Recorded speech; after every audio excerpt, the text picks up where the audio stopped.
Today we're going to talk about California restaurant sales tax audits. Specifically, how misclassified tips and other service charges can create CDTFA sales tax exposure you didn't see coming.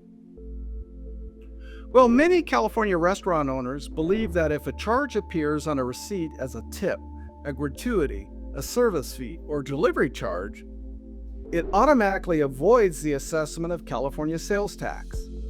Listen, that assumption can be extremely expensive because during a CDTFA audit, the question is not what the charge was called. The question is whether California law requires that amount to be included in gross receipts that are subject to sales tax.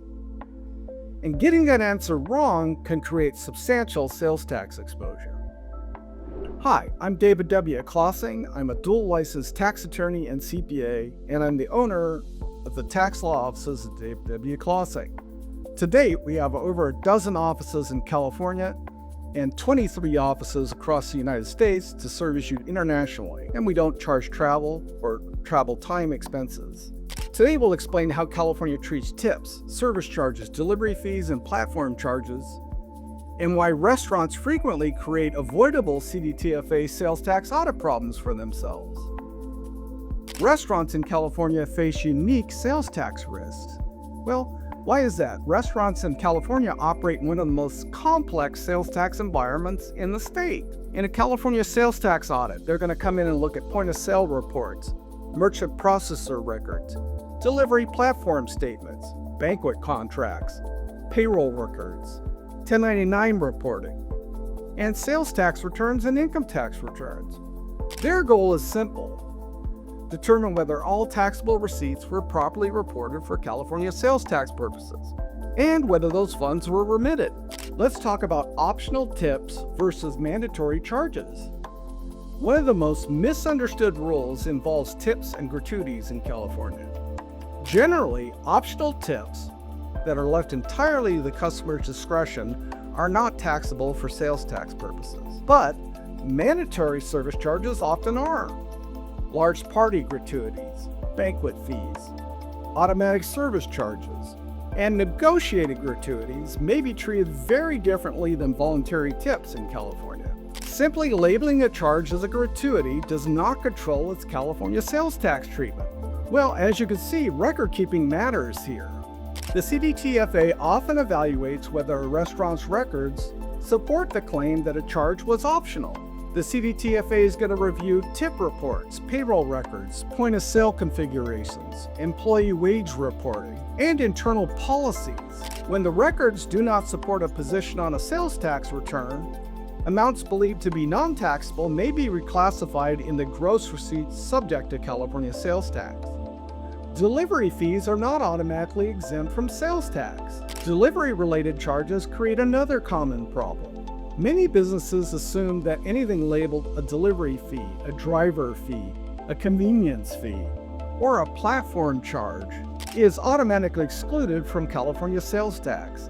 This is not necessarily true. The result often depends on how the charge is stated, who performs the delivery, what are the contract terms between the delivery service and the restaurant, and whether the actual transportation rules had been satisfied. Third-party delivery platforms create new sales tax risks. Restaurants increasingly rely on DoorDash, Uber Eats, Grubhub, and similar platforms. But these relationships create additional sales tax questions and exposure. The key issues here often surround whether the platform acts as an agent, a reseller, or the retailer itself. The written agreement between the third party and the restaurant is really what matters here. And inconsistent treatment between the contract, the point-of-sale records, and the sales tax returns can and will attract CDTFA audit attention. So when can classification issues in a sales tax audit become fraud issues? Well, admittedly, most restaurant sales tax mistakes begin as civil compliance problems. But California criminal sales tax exposure increases substantially when the auditor finds mandatory charges hidden as tips, cash basis sales completely omitted for income tax and sales tax returns, point-of-sale categories altered after notice of a sales tax audit, sales tax reimbursement that was collected but never remitted, or records that cannot reconcile between the business's books and its bank deposits and third-party reporting.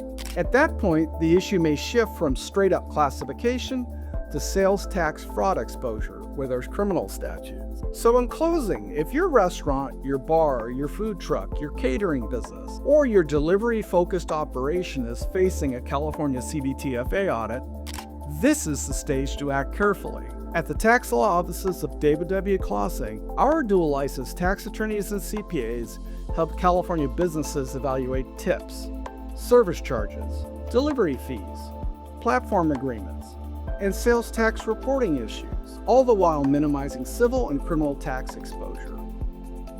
Call 1-800-681-1295 or visit Klasing-associates.com to schedule a confidential, reduced-rate initial consultation today.